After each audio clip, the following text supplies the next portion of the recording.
The Golden Mirage Casino blazed like a neon cathedral against the Las Vegas night sky on August 11th, 2014, its million-dollar light show casting dancing shadows across the desert as thousands of tourists and high rollers pursued dreams of instant wealth inside the glittering palace of chance.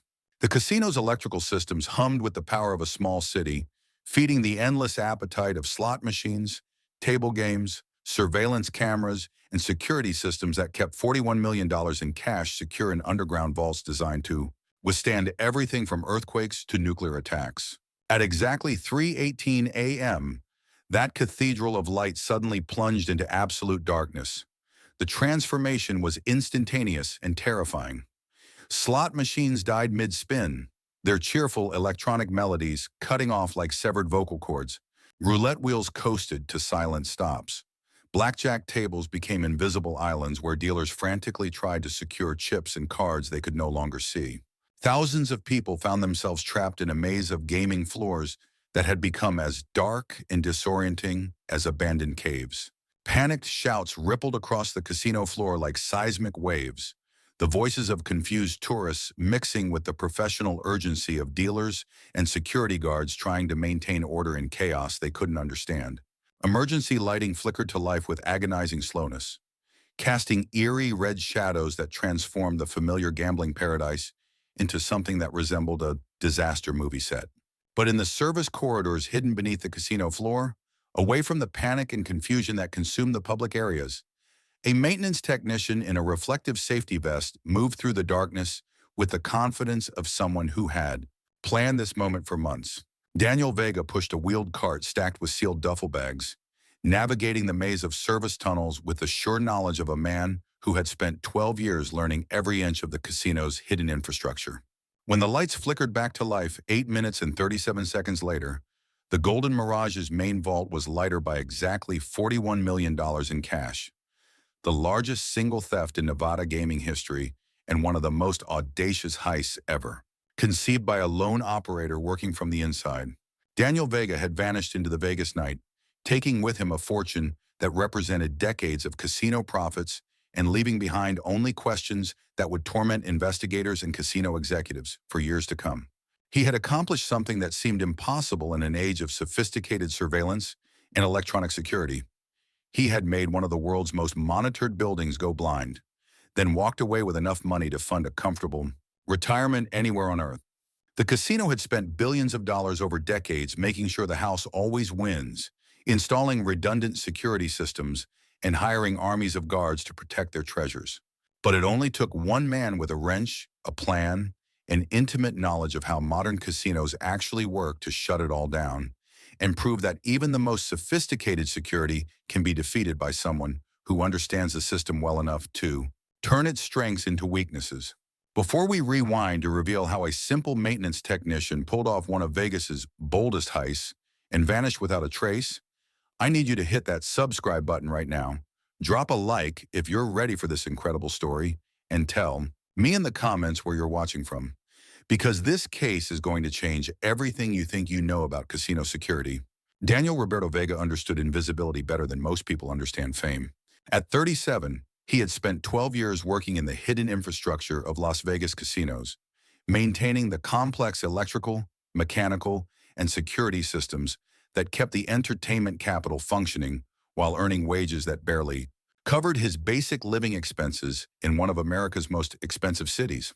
Born in Albuquerque, New Mexico, to a family of skilled tradesmen who had built careers in construction and industrial maintenance, Daniel had inherited both mechanical aptitude and a work ethic that made him valuable in industries requiring technical expertise and absolute reliability.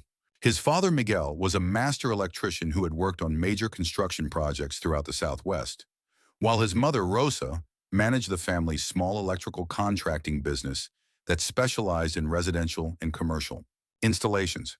Daniel excelled in mathematics and science during high school, showing particular talent for understanding complex electrical systems and mechanical engineering principles that his teachers believed could lead to a career in electrical engineering or industrial design. He earned a partial scholarship to the University of New Mexico where he studied electrical engineering while working part-time for his father's company to pay for tuition and living expenses. But family financial crises intervened before Daniel could complete his education. When a major construction accident left Miguel partially disabled and unable to continue heavy electrical work, Daniel was forced to drop out of college after 3 years to help support his parents and keep the family business operational during his father's extended recovery period. The transition from promising engineering student to full-time electrical technician was both financially necessary and psychologically devastating for Daniel.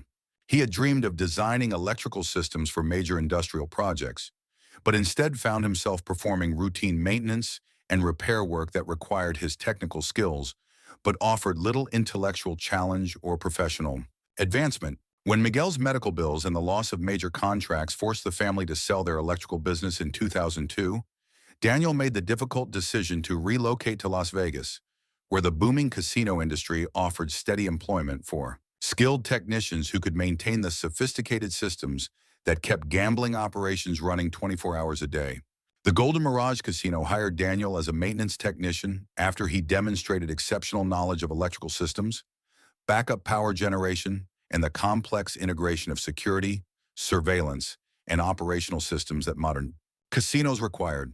His technical competence and quiet reliability quickly made him indispensable for handling the most sensitive maintenance tasks that required access to restricted areas and detailed knowledge of security procedures. Daniel was exactly what we needed, recalled Thomas Martinez, who served as the Golden Mirage's facilities manager during Daniel's early years. He understood electrical systems at a level that exceeded most engineers we'd worked with. He could diagnose complex problems that other technicians couldn't solve, and he had the security clearance and trustworthiness to work in areas where most employees were never allowed. He was absolutely reliable, never late, never caused problems, never made mistakes that could compromise our operations. For 12 years, Daniel Vega was the perfect employee.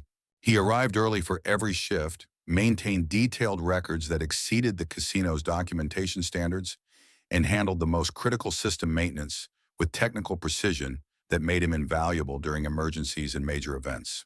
His personnel file contained nothing but commendations from supervisors and recognition for his role in preventing system failures that could have cost the casino millions in lost revenue. But beneath the professional competence and technical expertise, Daniel harbored growing resentment about the enormous disparity between the wealth that surrounded him daily and his own increasingly precarious financial situation. Every day he worked in service tunnels beneath gambling floors where individual bets exceeded his monthly salary, maintaining systems that protected fortunes while he struggled to make child support payments and cover basic living expenses. The psychological burden of keeping billionaire playgrounds operational while being unable to afford decent housing or reliable transportation created a slow-burning anger that Daniel carefully concealed behind his professional demeanor. He lived in a studio apartment in a rundown complex in North Las Vegas, drove a 15-year-old pickup truck that required constant repairs, and existed on a budget so tight that restaurant meals were luxury splurges he could afford only once or twice per month. The financial and emotional pressures that would eventually drive Daniel to crime began accumulating in 2012, when his marriage to Sandra collapsed under the weight of economic stress, conflicting work schedules, and his growing bitterness about their inability to achieve financial stability despite his steady employment and technical expertise.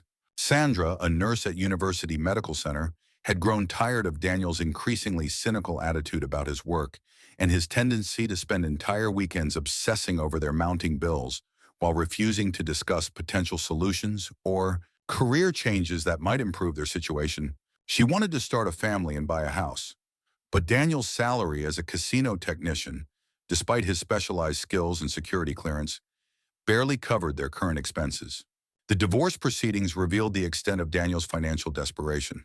Court documents showed that he was earning $42,000 annually after 12 years of employment, while the casino's executives received bonuses larger than his entire yearly income for managing operations that he helped keep functional. The mathematical precision that made Daniel valuable as a technician also made him acutely aware of these economic disparities and their implications for his future prospects. Sandra received primary custody of their two children, Miguel, 8, and Sofia, 6, along with substantial child support payments that consumed nearly 40% of Daniel's take-home pay. The court also awarded her their modest house in Henderson, leaving Daniel to find new accommodations that he could afford on his reduced income while maintaining the child support obligations that were legally non-negotiable. Moving to the North Las Vegas apartment represented both a practical necessity and a psychological nadir for Daniel. The cramped studio was located in a neighborhood where casino workers, restaurant staff, and other service employees lived when they couldn't afford housing in the areas they served. From his apartment, Daniel could see the lights of the strip casinos where he worked, a nightly reminder of the wealth that remained permanently beyond his reach despite his essential role in keeping those businesses operational. The child support payments created a constant financial crisis that forced Daniel to work overtime whenever possible, while still falling behind on basic expenses like utilities, car repairs, and medical bills. By 2013, he had exhausted his modest savings, maxed out several credit cards, and borrowed against his minimal 401k retirement account to cover court-mandated support payments and the higher living expenses created by maintaining two households. Daniel started talking about feeling trapped in a system that didn't value his contributions, recalled fellow technician Carlos Rodriguez, who worked alongside Daniel for 6 years. He'd point out that we kept billion-dollar operations running, but we were paid like we were interchangeable manual laborers. He'd talk about executives making millions, while the people who actually understood how everything worked couldn't afford to live decent lives. I thought it was just workplace complaining, but looking back, maybe it was something deeper. Working as a maintenance technician at the Golden Mirage provided Daniel with unprecedented access to the hidden systems that made modern casinos possible, and insights into vulnerabilities that even security professionals didn't fully understand. His 12 years of service had given him master keys, security clearances, and detailed knowledge of electrical, mechanical, and security systems that were invisible to customers and largely ignored by management personnel who took their operation for granted. Modern casinos operate as small cities that never sleep, requiring complex infrastructure to support thousands of simultaneous users engaged in activities that generate enormous amounts of cash while creating security challenges that exceed those faced by most banks or government facilities. The Golden Mirage alone contained over 3,000 slot machines, 200 gaming tables, multiple restaurants and entertainment venues, a luxury hotel with 2,800 rooms, and underground facilities that included counting rooms, storage vaults, and administrative offices that processed hundreds of millions of dollars annually. The electrical systems that powered this operation were as complex as those found in major industrial facilities, requiring multiple redundant power sources, sophisticated switching equipment, and backup generators capable of maintaining critical operations during emergencies or utility failures. Daniel's job involved maintaining, repairing, and upgrading these systems while ensuring that power interruptions never affected customer-facing operations or compromised the security systems that protected the casino's most valuable assets. The Golden Mirage's security infrastructure was designed around the assumption that external threats represented the primary danger to casino operations. Surveillance cameras provided comprehensive coverage of all public areas, access control systems restricted entry to sensitive zones, and alarm systems monitored for unauthorized intrusions or attempts to defeat physical security barriers. The vault system included multiple layers of protection, reinforced concrete walls, steel doors with electronic locks, motion detectors, and cameras that recorded all activity in secure areas. But Daniel's technical knowledge revealed a critical vulnerability in this layered security approach. All of these systems, cameras, alarms, electronic locks, access controls, depended on continuous electrical power to function properly. While backup generators provided emergency power during outages, their capacity was limited, and their priority systems focused on maintaining basic lighting and life safety equipment rather than comprehensive security coverage. Daniel understood that modern security is completely dependent on electrical infrastructure, explained security consultant Dr. James Wilson, who analyzed the Golden Mirage heist for insurance investigators. Casinos spend millions on surveillance cameras, but if those cameras don't have power, they're just expensive decorations. Electronic locks are incredibly secure, but they typically default to fail-safe modes during power failures to prevent people from being trapped. He identified the single point of failure that could temporarily disable multiple security systems simultaneously. Daniel's realization was both simple and profound. If he could engineer a controlled power failure that affected security systems, without creating obvious signs of sabotage, he could potentially access areas that were normally impossible to reach while avoiding detection by surveillance systems that would be temporarily offline. The insight required understanding not just electrical systems, but the psychology and procedures of casino security operations. During power failures, security personnel would focus on maintaining order among customers, ensuring that gaming equipment was protected, and coordinating with maintenance staff to restore normal operations as quickly as possible. The chaos and urgency of these situations could provide cover for activities that would normally attract immediate attention. Daniel spent the better part of 2013 and early 2014 developing the detailed plan that would eventually enable him to steal $41 million during an 8-minute power outage that appeared to be a routine equipment failure. Unlike impulsive criminals who rely on opportunity and luck, Daniel approached his theft with the engineering precision that had made him valuable as a technician, analyzing every system and calculating every variable until he achieved what he believed was a near certain probability of success. The first challenge involved learning the casino's cash handling procedures and identifying when vault security would contain maximum currency reserves. Daniel's maintenance duties provided legitimate reasons to work in areas adjacent to counting rooms and storage facilities, allowing him to observe armored car deliveries, audit procedures, and the timing patterns that governed when large amounts of cash were most likely to be present in accessible locations. Daniel discovered that weekends following major boxing matches or other special events created peak cash accumulation periods when the casino's vaults would contain substantially more currency than normal. The money would accumulate throughout the weekend and remain in storage until Monday morning pickups by armored car services. Sunday night and early Monday morning represented the optimal window when maximum cash would be present with minimum security staffing. The technical aspects of Daniel's plan required months of careful testing and preparation. He needed to identify which electrical circuits controlled security systems without affecting customer-facing operations that would create obvious evidence of sabotage. More importantly, he needed to develop methods for causing power failures that would appear to be equipment malfunctions rather than deliberate criminal actions. Daniel began creating what he called maintenance opportunities by deliberately causing minor electrical problems that required his attention to repair. These stage failures allowed him to study how security systems responded to power interruptions, how long backup power lasted in different areas, and which systems received priority during emergency power allocation. Each test provided data that helped him refine his understanding of the casino's vulnerabilities. The psychological preparation proved as challenging as the technical planning. Daniel had never committed any crime more serious than minor traffic violations, and the prospect of stealing tens of millions of dollars required overcoming not just moral reservations, but genuine fear of the consequences if he was caught. The theft would represent not just grand larceny, but potentially federal charges related to casino gaming violations that could result in decades in prison. Daniel began conditioning himself mentally by viewing the theft as recovery of compensation he was legitimately owed rather than stealing money that belonged to someone else. He calculated that 12 years of maintaining systems that generated billions in profits while earning poverty-level wages had earned him a substantial share of the wealth he had helped create through his technical expertise and dedicated service. Daniel's plan required equipment that could cause controlled electrical failures without leaving obvious evidence of tampering.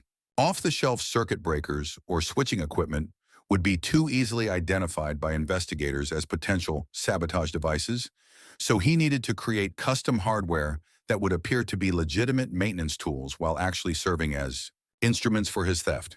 Over a period of 6 months, Daniel used his access to the casino's electrical workshops to fabricate a device that resembled a portable diagnostic computer, but actually functioned as a sophisticated circuit manipulation tool.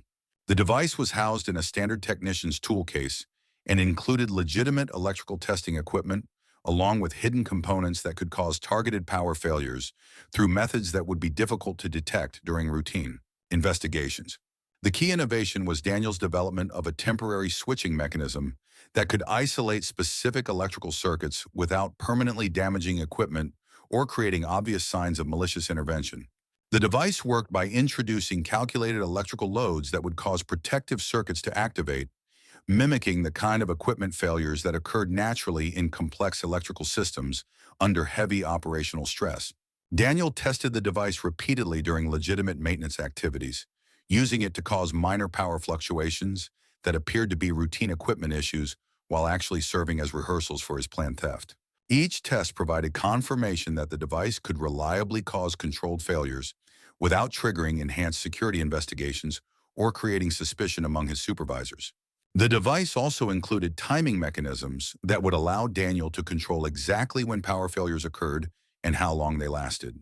This precision was crucial for his plan, which required security systems to remain offline for precisely the amount of time needed to access the vault, load stolen currency, and escape without being recorded by surveillance cameras when power was restored.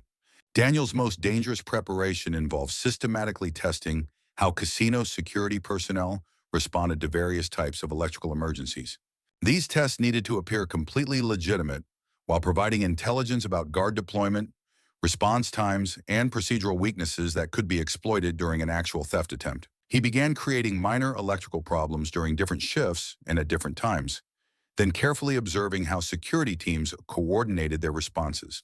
The tests revealed that power failures created predictable patterns of activity. Guards would immediately focus on customer areas to prevent panic and maintain order. Maintenance supervisors would prioritize restoring power to gaming equipment, and security cameras would be considered a secondary concern until basic operations were stabilized. Daniel discovered that the casino's emergency procedures assumed that power failures were temporary inconveniences rather than potential security threats. Guards were trained to manage customer relations and protect gaming equipment, but they weren't specifically prepared to deal with simultaneous loss of multiple security systems or to consider that electrical problems might be deliberately created to facilitate criminal activity. The backup generator systems provided another crucial vulnerability. While the generators could maintain emergency lighting and basic life safety systems indefinitely, they had limited capacity for comprehensive security coverage. Camera systems, electronic locks, and alarm networks operated on reduced power during outages, creating gaps in coverage that could potentially be exploited by someone who understood the system's limitations.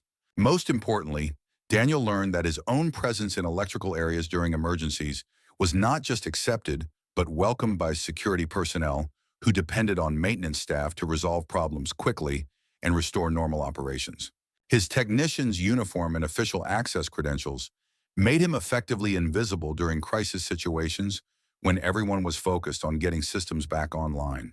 Daniel's plan required detailed knowledge of the casino's cash storage procedures, vault security systems, and the physical layout of areas that were normally off-limits to maintenance personnel. Acquiring this intelligence without arousing suspicion required patient observation over many months and careful exploitation of legitimate maintenance duties that occasionally provided access to restricted zones.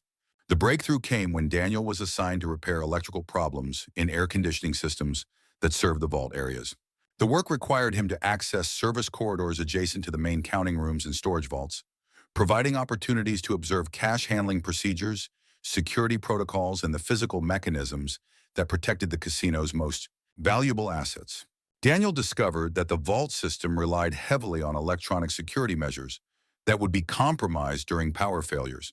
While the physical structure remained secure, electronic locks would engage fail-safe modes that could potentially be overridden by someone with appropriate access credentials and technical knowledge. The backup power systems prioritized maintaining basic vault integrity, but couldn't support full security monitoring during extended outages. More significantly, Daniel learned that vault access required multiple authentication methods, including electronic key cards, biometric scanners, and manual override procedures that were designed to prevent single individuals from gaining unauthorized entry. But his maintenance credentials included emergency override capabilities that were intended to allow technical staff to access critical systems during equipment failures or other emergencies. The vault's cache storage procedures followed predictable patterns that Daniel could observe from adjacent service areas. Large amounts of currency were typically secured in wheeled containers that could be moved efficiently during counting and auditing procedures. These containers were designed to be handled by small teams of workers and could potentially be transported by a single individual who understood their operation and had appropriate access credentials. The date Daniel selected for his theft represented the convergence of multiple factors that created optimal conditions for his plan. The weekend of August 9th to 11th had featured a major championship boxing match at the MGM Grand, creating the kind of citywide gambling frenzy that brought wealthy bettors to Las Vegas from around the world and generated enormous cash volumes at all. Strip casinos? The Golden Mirage had processed over $300 million in gaming activity during the fight weekend, creating the largest cash accumulation in the casino's vault system since its opening. Daniel's observations of armored car schedules confirmed that pickup services were delayed until Monday afternoon due to the volume of currency that needed to be processed, meaning that Sunday night would represent the peak cash storage period. The timing also coincided with maintenance schedules that provided legitimate cover for Daniel's presence in electrical areas during the overnight hours when his theft would occur. He had volunteered to work the Sunday night shift, explaining to supervisors that he needed overtime pay to cover recent financial obligations, a request that was readily approved given his reputation for reliability and the casino's need for experienced technicians during high-volume periods. Weather conditions provided additional advantages for Daniel's plan. August in Las Vegas created peak electrical loads due to air conditioning demands, making minor power fluctuations and equipment failures more common and less likely to attract special attention from security personnel who were accustomed to dealing with electrical problems during summer heat waves. Daniel spent Sunday evening conducting legitimate maintenance duties while making final preparations for his theft.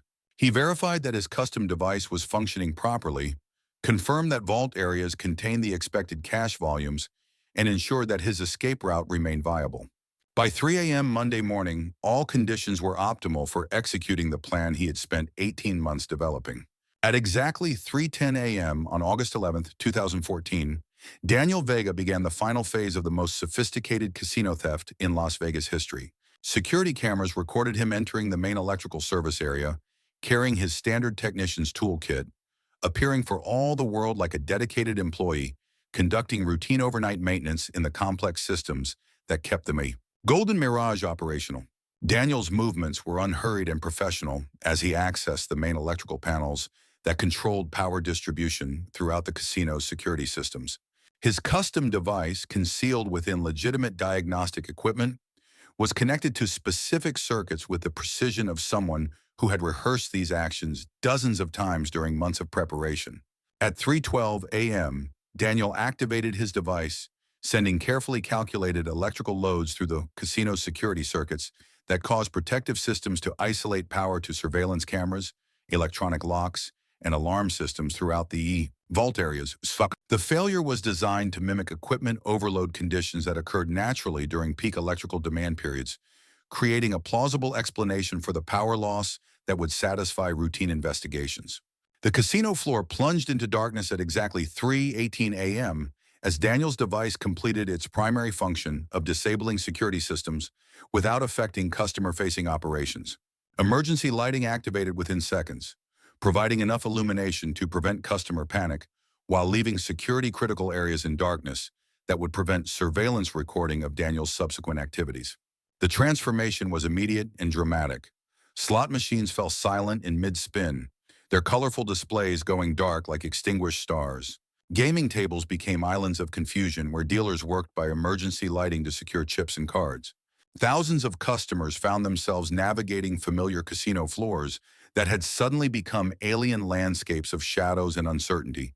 Security guards throughout the casino immediately implemented emergency procedures, focusing their attention on customer service areas where confusion and potential panic required immediate management. The priority was maintaining order among guests while coordinating with maintenance staff to restore normal operations as quickly as possible. Nobody was specifically watching service corridors, where a technician in an official uniform might be conducting emergency repairs. At 3:15 a.m., Daniel emerged from the electrical service area, carrying his toolkit and pushing a wheeled cart that appeared to contain standard maintenance equipment. The cart had been positioned in the service area during his earlier legitimate work and contained duffel bags and other materials needed for his theft, concealed beneath covers that made it appear to be normal maintenance supplies. Daniel's route to the vault areas took him through service corridors that were now unlit and unmonitored due to the power failure he had engineered. His technician's uniform and official access credentials made his presence not just acceptable, but expected during an electrical emergency when maintenance staff were desperately needed to restore critical systems. The vault area's security systems had defaulted to fail-safe modes that prioritized preventing people from being trapped rather than maintaining maximum security. Electronic locks were designed to allow emergency egress, and Daniel's maintenance credentials included override capabilities that were intended to provide access for technical staff during equipment failures or other crisis situations. At 3:18 a.m., Daniel accessed the main vault using his legitimate credentials combined with override procedures that had been activated by the power failure. The massive steel doors, which would normally require multiple authentication methods, could be opened using emergency protocols that assumed maintenance personnel might need access to restore critical systems during power outages. Inside the vault, Daniel worked with mechanical efficiency that reflected months of mental rehearsal. Wheeled containers holding exactly $41 million in currency were loaded into the duffel bags he had brought, then transferred to his maintenance cart with movements that had been timed and practiced until they became automatic reflexes that could be executed even under extreme stress. The entire vault operation took exactly 4 minutes and 32 seconds, well within the time window Daniel had calculated based on his observations of security response patterns and the capacity of backup power systems to maintain minimal operations during extended outages. At 3:22 a.m., Daniel exited the vault area and began moving his cart toward the service dock where he had positioned a rented van during earlier reconnaissance. The route took him through areas that remained unmonitored due to the ongoing power failure, and his official presence was not just accepted, but welcomed by security personnel who were grateful for any sign that technical staff were working to resolve the electrical problems. Daniel reached the loading dock at 3:26 a.m. and transferred the stolen currency from his cart to the van in a process that took less than 2 minutes. The vehicle had been strategically positioned to appear completely normal while providing quick access to exit routes that would carry him away from the casino before power was restored and surveillance systems came back online. At exactly 3:28 a.m., power was restored throughout the Golden Mirage, as Daniel's device completed its program cycle and automatically reset the electrical circuits to normal operation. Lights blazed back to life, slot machines resumed their electronic songs, and surveillance cameras began recording again. But Daniel Vega was already driving through Las Vegas with $41 million in stolen casino money. The entire operation had taken 18 minutes from start to finish, but the actual theft had occurred during an 8-minute and 37-second window when the casino's most sophisticated security systems were completely blind. By the time surveillance cameras were recording again, Daniel had vanished into the Nevada night with a fortune that would change his life forever, if he could survive long enough to enjoy it.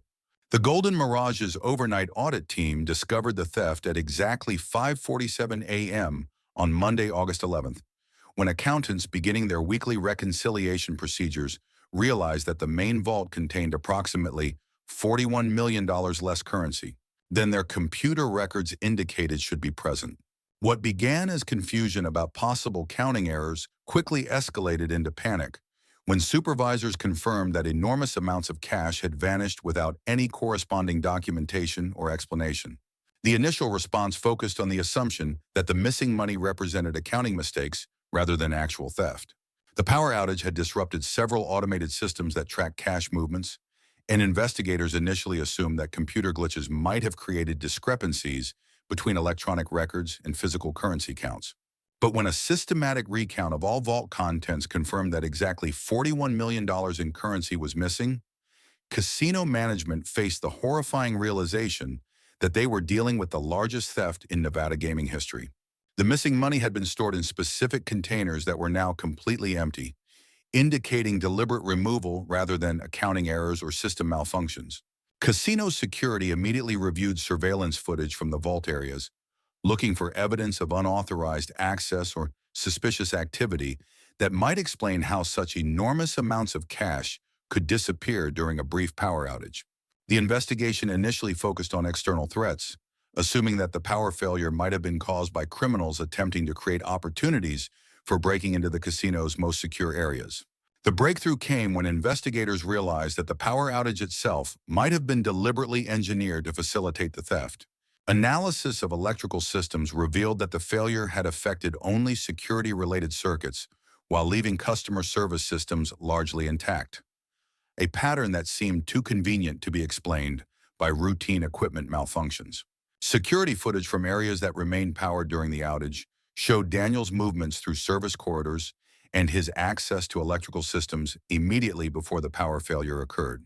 Initially, these recordings appeared to show routine maintenance activities, but the timing correlation between Daniel's presence and the subsequent theft was too precise to be coincidental. The realization that Daniel was responsible for the theft was almost as shocking as the crime itself, recalled casino security director Robert Martinez. This was someone we had trusted completely for 12 years. He had access to our most critical systems and had never given us any reason to question his reliability or integrity. The idea that he could plan and execute something of this magnitude while maintaining his normal behavior was almost incomprehensible. The investigation of Daniel's activities revealed the sophisticated nature of his planning and preparation. His custom electrical device was discovered in the service area, where he had abandoned it after completing the theft. The equipment was designed to cause precisely the type of power failure that had occurred, and its sophistication indicated months or years of development and testing. Daniel's apartment was found empty, except for basic furniture that had come with the rental unit. All personal belongings, important documents, clothing, and anything of value had been removed, indicating that he had been preparing for permanent departure for some time before actually committing the theft. Bank records showed that Daniel had liquidated his modest savings and paid off outstanding debts during the weeks preceding the theft, suggesting that he had been finalizing his financial affairs before disappearing. His checking account contained exactly $53, and his credit card showed no recent activity that might indicate purchases related to establishing a new life elsewhere. The Federal Bureau of Investigation assumed jurisdiction over the Golden Mirage theft within hours of its discovery, recognizing both the scale of the crime and its potential implications for casino security throughout Nevada. Special Agent Sarah Chen assembled a task force that included specialists in financial crimes, electronic surveillance, and fugitive tracking, experts who understood that they were dealing with one of the most technically sophisticated thefts in American gambling history. The investigation immediately focused on Daniel's transformation from trusted employee to criminal mastermind, seeking to understand how someone with no criminal background had developed the technical skills and criminal connections necessary to steal $41 million and disappear without leaving obvious trails. His clean record and reputation for reliability had made him the perfect inside operative, but they also made his motivations and methods difficult to predict or analyze. Daniel Vega represents a new category of criminal threat, Agent Chen explained. He wasn't a traditional thief who used violence or deception to overcome security systems. He was a technical expert who used his legitimate access and detailed knowledge to turn the casino's own security infrastructure against itself. He identified vulnerabilities that existed at the intersection of technology and human procedures, then exploited them with precision that indicated professional-level planning. Digital forensics revealed that Daniel had been researching topics related to international banking, money laundering techniques, and countries with limited extradition treaties for at least 6 months before the theft. His internet search history showed particular interest in Central American nations and Caribbean islands that offered banking privacy and citizenship opportunities for wealthy immigrants. The investigation also uncovered evidence that Daniel had been in communication with individuals who might have provided assistance with converting stolen currency into legitimate assets. While the specific content of these communications remained encrypted, their timing and frequency suggested that Daniel had been establishing relationships that could help him launder his stolen fortune and establish a new identity in another country. The most puzzling aspect of Daniel's crime was not how he stole the money, but what happened to both him and the currency after he left the Golden Mirage. Unlike other major thefts where criminals eventually surface when they begin spending their stolen wealth, Daniel appeared to have vanished as completely as if he had never existed. His rented van was discovered 3 days later in a long-term parking lot at McCarran International Airport, wiped clean of fingerprints and containing no evidence that could provide leads about his ultimate destination. Airport surveillance systems showed thousands of travelers during the relevant time period, but none could be definitively identified as Daniel despite enhanced facial recognition analysis. The $41 million in stolen currency created its own investigative challenges. Unlike other forms of stolen property that might surface in black markets or pawn shops, this amount of cash could remain hidden indefinitely if Daniel had access to sophisticated money laundering networks or offshore banking systems that specialized in providing financial privacy for wealthy clients. Financial intelligence analysts noted that $41 million represented enough money to purchase citizenship, real estate, and business investments in dozens of countries where American law enforcement had limited reach. Daniel could potentially establish a completely new identity while enjoying a lifestyle that would be impossible to achieve through legitimate means.